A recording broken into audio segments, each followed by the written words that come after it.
One class 8 English medium subject maths.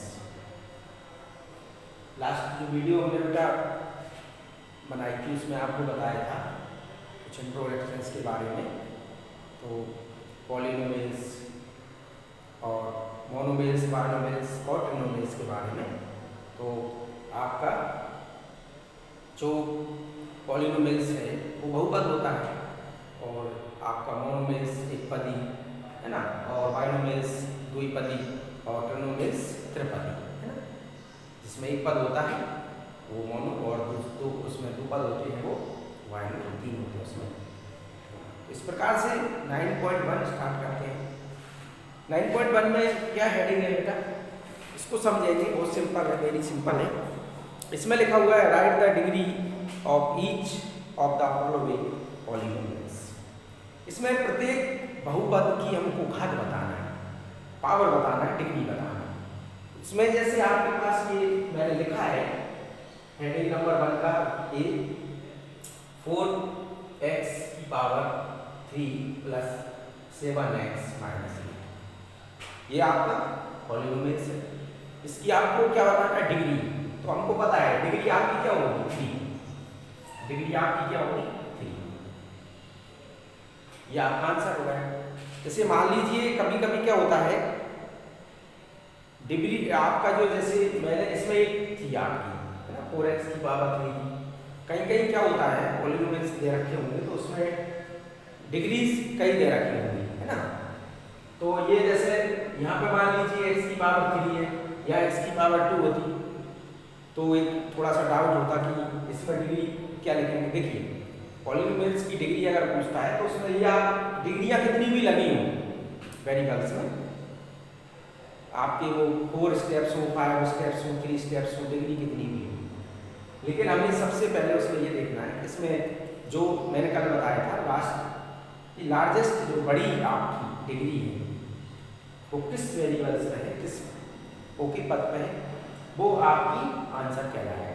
तो इसमें 3 था, इसमें 1 होता ही है, x आपको पता ही है ऑप्शन इसका 1 होता है, इसकी पावर भी 1 होती है और कोएफिशिएंट भी आपका 1 होता है ना। तो ये आपको पता ही है। अब इसमें मान लीजिए और भी आपकी डिग्री दी होती, जैसे 3 के बाद 5 होती, 6 होती, 8 होती, तो हम क्या करते हैं सबसे बड़ी घात यानी लार्जेस्ट डिग्री वो हम उसको नोट कर देते, वो आपका आंसर हो जाता है।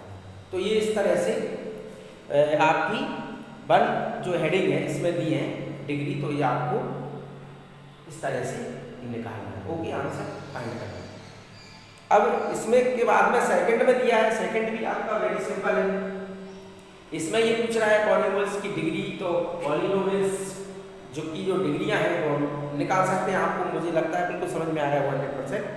अब सेकंड हेडिंग में क्या पूछ रहा है, which each of the following, यहाँ से एक्सप्रेशंस आर नॉट पॉलिनोमियल्स। क्या पूछा है, which each of the following expressions are not polynomials. दिए गए बहुपदों में बताइए कि इसमें कौन सा बहुपद नहीं है।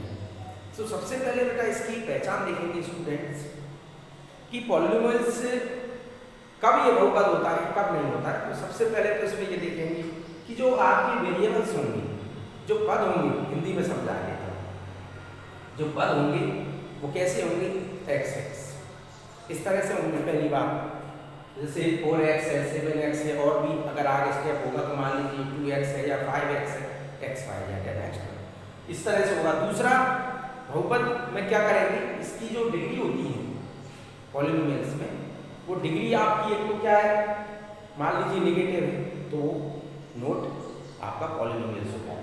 दूसरा इसकी जो डिग्रीज हैं वो आपकी कैसी होना चाहिए, जैसे 3 2 1 0, 5 4 3 1 0, इस तरह से इसकी डिग्री होना चाहिए। मान लीजिए जैसे कोई सपोज करिए, चलिए सीरियलिटी नहीं है तो हम क्या करेंगे, यहाँ जैसे सपोज करिए ये दिया है 4x की पावर, या कितना दिया है 3x पावर 3, या कितना दिया है 2x पावर 2, यहाँ दिया x और यहाँ दिया। इसका मतलब क्या हुआ, इसकी जो डिग्रीज हैं पॉलिनोमियल्स की यहाँ जो डिग्रीज आपको दिख रही होंगी पॉलिनोमियल्स में, घातें जो आपकी दी गई है जैसे 4, 3, 2, 1 और यहाँ 0, इस तरह से ये इसकी सीरियलिटी होगी, इसकी डिग्रीज की। यदि आप मान लीजिए डिग्रियाँ अपनी लगी हुई हैं सीरियल चले और बाय चांस किसी पॉलिनोमियल्स में आपकी अपॉन में आ जाती है 1/2, 1/3 जो भी डिग्री यदि आ जाती है तो फिर क्या हुआ, क्रम आपका नहीं है, तो इसलिए वो नोट पॉलिनोमियल्स होगा, है वो आपका बहुपद नहीं होगा। इस तरह से तो जैसे मान लीजिए कोई क्रम दिया है, जैसे सपोज करिए ये आपका दिया है 2x और मान लीजिए प्लस x² माइनस 3x, ये दिया है आपका पॉलिनोमियल्स। तो ये आपका यस या नो ये वो पूछ रहा है, ठीक है। तो ये आपका क्या है, मैंने क्या बताया था यहाँ कि क्रम होना चाहिए, क्रम। जैसे मैंने क्या बताया, मान लीजिए यहाँ वाले या 2 है या 3 है, तो क्रम क्या होना चाहिए 3, 2, 1 इस तरह से, है ना। तो इस तरह से ये हमको पहचान है, तो हम ये निकाल सकते हैं, ठीक है। अब ये बहुत सिंपल है, वेरी सिंपल है, आपको समझ में आ जाएगी, ठीक है। इसके बाद में थर्ड हेडिंग में write each of the following polynomials in the standard form, also write their degrees.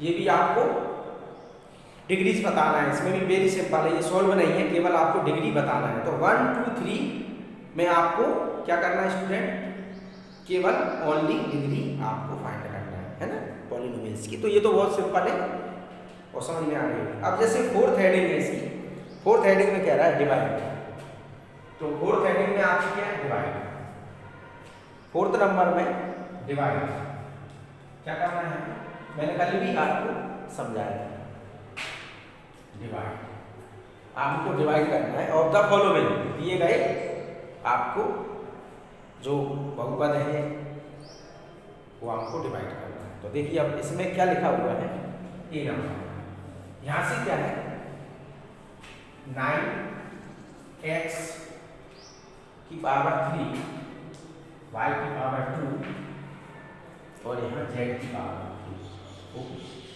यहाँ किससे डिवाइड करना है, y 3x² yz, इससे डिवाइड करना है। तो मैंने आपको लास्ट वीडियो में बताया, तो यहाँ सॉल्व करेंगे, मैंने क्या बताया था, देखिए सबसे पहले डिवाइड करेंगे, अपॉन में लेंगे, डिवाइड मीन्स अपॉन भी होता है, π² z², अपॉन क्या है यहाँ से 3x² yz, ये हो गया। अब मैंने क्या बताया था कि आप भले नंबर का एलसीएम मत करिए, आपको यदि लगता है, अब जैसे यहाँ से देखिए 9 है, यदि आपको लगता है तो कर सकते हैं, ऐसा कुछ नहीं है नहीं करेंगे, जैसे 3 3 9 कर सकते हैं यहाँ पे। यहाँ y की पावर x की पावर 3 है, x कितने टाइम्स 3 टाइम्स, x कितने टाइम्स 3 टाइम्स, ओके। यहाँ y की पावर 2 है, y 2 टाइम्स, यहाँ z भी 2 टाइम्स, यहाँ z भी 2 times, x 3 times 3, y 2 times और z 2 टाइम्स, यहाँ 3 सिंगल, यहाँ x की पावर 2 x into x, यहाँ y और z, ये 3। अब ये हमको डिवाइड करना है, तो मैंने क्या बताया था, इसमें क्रॉस का साइन ना लगाएं, यदि आपको लगता है कि हमको गलत, हमारा जो है रॉन्ग हो जाएगा आंसर, क्रॉस नहीं करेंगे तो आप कर सकते हैं, लेकिन कंपलसरी नहीं, मैंने बताया था। अब जैसे 3 ये 3 से 3 डिवाइड हो जाएगा, कुछ नहीं बचा, अब 3 आपका सिंगल बच रहा है, तो यहाँ 3 नोट कर दिया मैंने। फिर आप देखिए 1x, ये 2x और फिर 2x, ये 1 2 1 2, x तो कुछ नहीं बचा, डिवाइड हुआ है, x से x, यहाँ लेकिन 3 है, 1 आपका बचा, तो मैंने यहाँ नोट कर दिया। इसके बाद y कितने टाइम है, 1 टाइम डिवाइड करना है, यहाँ 2 है, तो ये कैंसिल होगा, है ना, तो यहाँ पे ये हुआ, यहाँ z 2 टाइम्स है, एक z कैंसिल, तो डिवाइड में चला गया, कितना बचा, एक z, आंसर आ गया। वेरी सिंपल है स्टूडेंट, 3 से 3 डिवाइड हो गए, यहाँ 3, यहाँ x से x, फिर x से x, तो एक x बचा, x मूव कर दिया, यहाँ y से y कैंसिल, तो यहाँ y, और यहाँ z से z। आप चाहें तो लगा सकते हैं क्रॉस कर साइन, जैसे आपको समझ में, क्योंकि कभी कभी क्या हो जाता है, कन्फ्यूजन हो जाती है, जैसे नहीं लगाया क्रॉस के बच्चों को, आप लगा सकते हैं चाहे तो यहाँ आपका छोटा सा एक क्रॉस मैंने लगा भी दिया है, ये समझने के लिए आपको, जैसे ये x डिफरेंस है, तो यहाँ से 3xy z, ये हमारा डिवाइड कंप्लीट हो गया और ये हमारा आंसर है। तो स्टूडेंट इस तरह से इनको सॉल्व करना है, तो पीडीएफ के माध्यम से मैं आपको सॉल्व करके सेंड करूँगा, आप उसे नोट करें और एक्स्ट्रा भी करें, कोशिश करें, प्रैक्टिस करें बेटा, ओके। और कल फिर मिलूंगा आपसे, टॉपिक के साथ हम चर्चा करेंगे, आपसे डिस्कशन करेंगे। तब तक के लिए गुड बाय बेटा, थैंक यू।